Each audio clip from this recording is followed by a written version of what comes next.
Lancé il y a plus de 3 ans, mon espace santé, l'équivalent du dossier médical partagé mais pour les patients, a notamment été conçu pour fluidifier la circulation des données et sécuriser les informations de santé. Mais en pratique, comment les professionnels de santé, autant libéraux qu'hospitaliers, peuvent utiliser ce service numérique?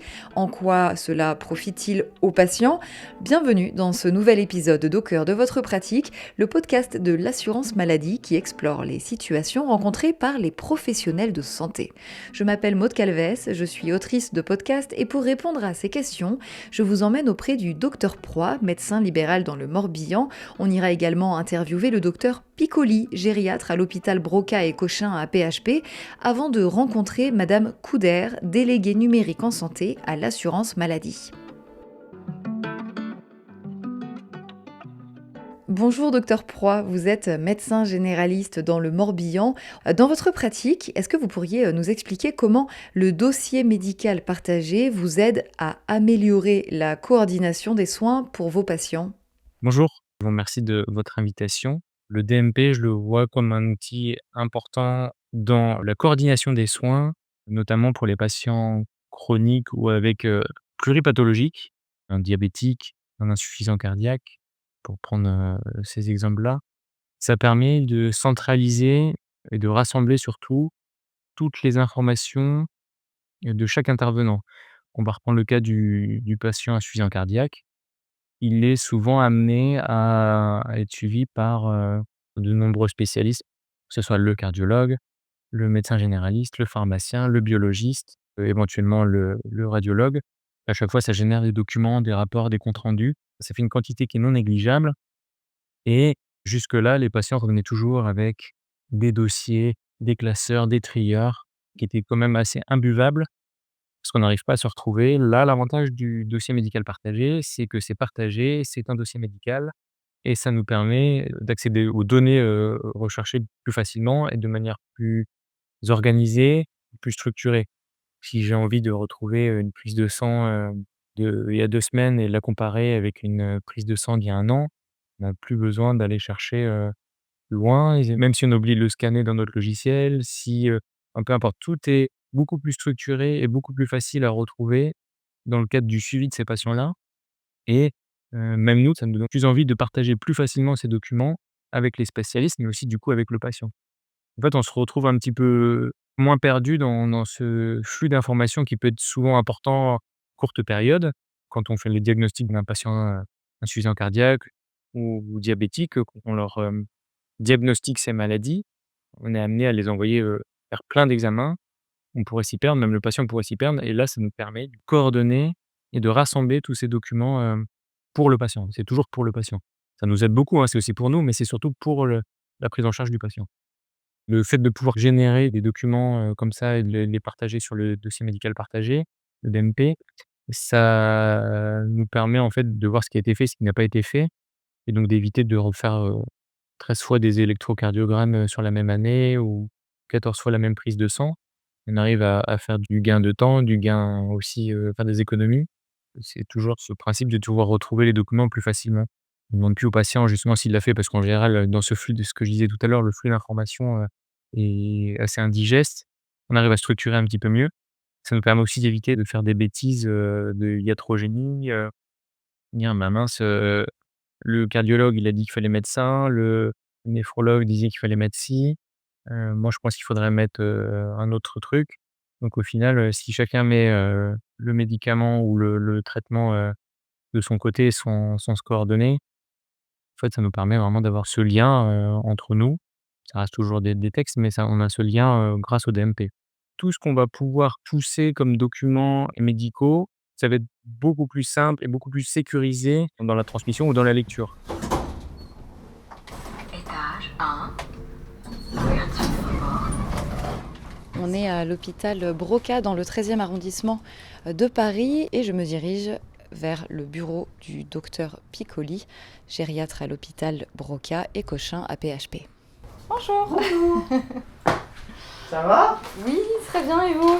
Ça va, je me lave les mains juste une toute petite seconde. Est-ce que voilà, vous avez besoin d'un petit peu de temps Bonjour, je suis le docteur Mathieu Piccoli, je suis médecin gériatre à l'hôpital Broca et à l'hôpital Cochin à Paris et je suis le responsable de l'équipe mobile de gériatrie. Je suis également référent sur tout ce qui concerne les parcours de santé ville-hôpital sur ces arrondissements de notre filière gériatrique. Docteur Piccoli, on sait que la disponibilité des documents médicaux a aussi toute son importance dans le milieu hospitalier.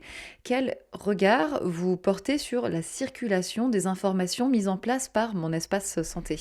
Alors, c'est effectivement quelque chose d'extrêmement important et dans mon exercice en tant que gériatre en équipe mobile, donc je travaille majoritairement aux urgences et avec une population de personnes qui peuvent avoir soit des problèmes de mémoire comme la maladie d'Alzheimer, mais pas que, ou alors être dans des situations aux urgences particulièrement graves qui font qu'elles sont dans une situation où elles ne sont pas complètement en capacité de nous donner les informations pertinentes pour leur santé. Et donc c'est là où ça va être intéressant de pouvoir consulter le dossier médical partagé, le DMP, qui peut être alimenté de plusieurs manières. Soit il est alimenté par les médecins traitants avec le volet de synthèse médicale et on retrouve comme ça les antécédents, les traitements en cours, les problématiques qui se posent et puis on a aussi les coordonnées du cercle de soins ambulatoires grâce à ça. Soit il est alimenté par les établissements de santé, par les laboratoires de biologie, par les centres de radiologie, avec les comptes rendus qui sont basculés directement là-dedans. Donc ça, c'est vraiment l'auto-alimentation du DMP, mais il y a aussi une alimentation directe par la personne via Mon Espace Santé. Et donc là, les patientes et les patients ont la possibilité de déposer des éléments qui sont importants pour elles et pour eux. C'est le cas de s'ils ont rédigé des directives anticipées, s'ils ont désigné une personne de confiance par exemple. Il faut bien par contre qu'elles téléchargent la synthèse médicale pour que nous après on y ait accès dans le versant DMP. Mais donc il y a cet aspect-là de double alimentation, DMP un peu automatique par les logiciels métiers des professionnels et par Mon Espace Santé. Et donc ça nous permet, quand les personnes arrivent aux urgences et qu'elles ne sont pas forcément en état de nous expliquer les traitements qu'elles prennent, les problèmes de santé qu'elles ont eus, eh bien d'avoir la connaissance de leur passé médical, de leur parcours de santé, et d'éviter comme ça des examens qui seraient inutiles, des traitements qui ne seraient pas forcément pertinents, ou alors de passer à côté de quelque chose qui n'était pas connu et qui là pose problème. Pour pouvoir alimenter automatiquement le DMP par les logiciels métiers, il faut qu'il y ait une identité numérique qui soit qualifiée, c'est-à-dire qu'au niveau administratif, on ait bien le bon numéro d'assuré social et les pièces d'identité qui permettent de valider l'identité. Et ça, pour nous, c'est extrêmement important, cette circulation des informations, parce que ça va nous aider à faire de la coopération ville-hôpital, à la fois sur le versant arrivée de la ville vers l'hôpital, mais aussi sur la suite, sur la sortie de l'hôpital vers la ville.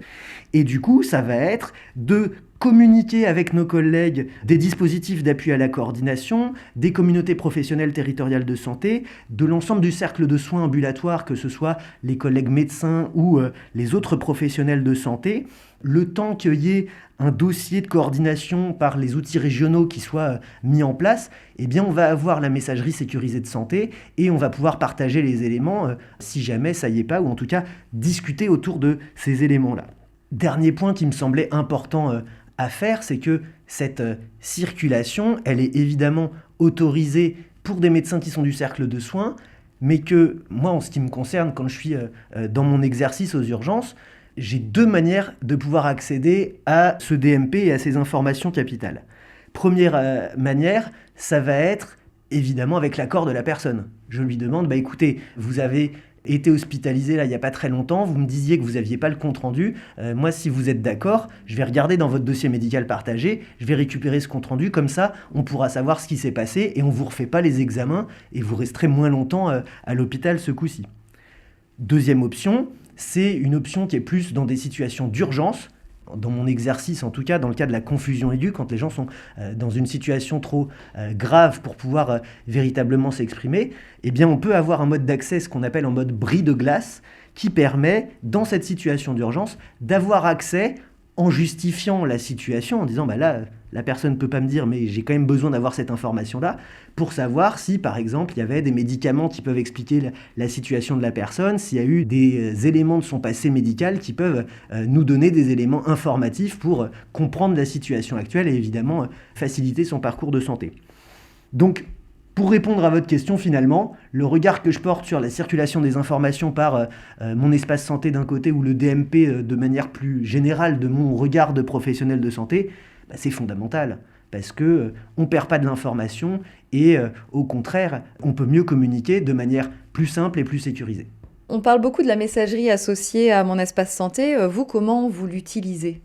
J'utilise principalement la messagerie sécurisée de santé dans les échanges avec les professionnels, notamment en attendant qu'on puisse avoir un dossier de coordination régionale sur les outils régionaux qui sont mis à notre disposition et lorsqu'il y a des questionnements plus spécifiques avec des personnes avec qui on a l'habitude de pouvoir échanger via ces canaux-là qui sont des canaux sécurisés. Dans ma patientèle, on utilise un peu moins les messageries sécurisées des patients, mais c'est pas forcément un frein technologique, c'est en train de venir petit à petit et je pense que d'ici quelques années, ce sera une pratique qui sera généralisée. Donc on commence à être bien au clair par rapport à ça. Bonjour, vous allez bien ? Oui, merci et vous ? Oui. La petite salle, je posais mes affaires. Derrière cet outil de messagerie qui facilite les échanges entre patients et professionnels de santé, une attention particulière a été portée au fait de faire gagner du temps sans que ce soit trop lourd à gérer. Madame Couder, vous êtes déléguée numérique en santé à l'assurance maladie. Qui peut initier ces échanges et quand on envoie ces messages, à quelle adresse ils arrivent exactement ? Alors sur le principe, seul un acteur de santé peut initier une correspondance avec le patient. Le patient, lui, ne pourra uniquement répondre à la sollicitation du praticien tant que la conversation n'est pas clôturée. Et cette clôture de conversation se fait par le professionnel également. Par contre, le patient peut être à l'initiative d'un échange uniquement dans un contexte. Par exemple, l'envoi d'une ordonnance à une pharmacie en vue de sa préparation. C'est le professionnel de santé donc, qui va clôturer l'échange et puis donc, le patient ne pourra plus répondre. Il aura une notification de façon du professionnel qui lui dira que le professionnel a clôturé l'échange. C'est sûr qu'on ne peut pas échanger des données confidentielles et personnelles en passant par des boîtes Gmail, Yahoo, Orange. Elles ne sont pas assez sécurisées. Les professionnels de santé travaillent déjà avec une messagerie sécurisée de santé qui répond à des hauts critères d'exigence. Et pour échanger avec le patient, il fallait que le patient donc, soit doté également d'une même messagerie sécurisée de santé qui répondait à ces mêmes critères d'exigence. Donc désormais, le patient est aussi équipé de la messagerie qui se génère à partir du moment où son espace santé est activé. Bon merci. Merci bien. Bonne continuation. Merci à vous aussi. Au revoir. Au revoir.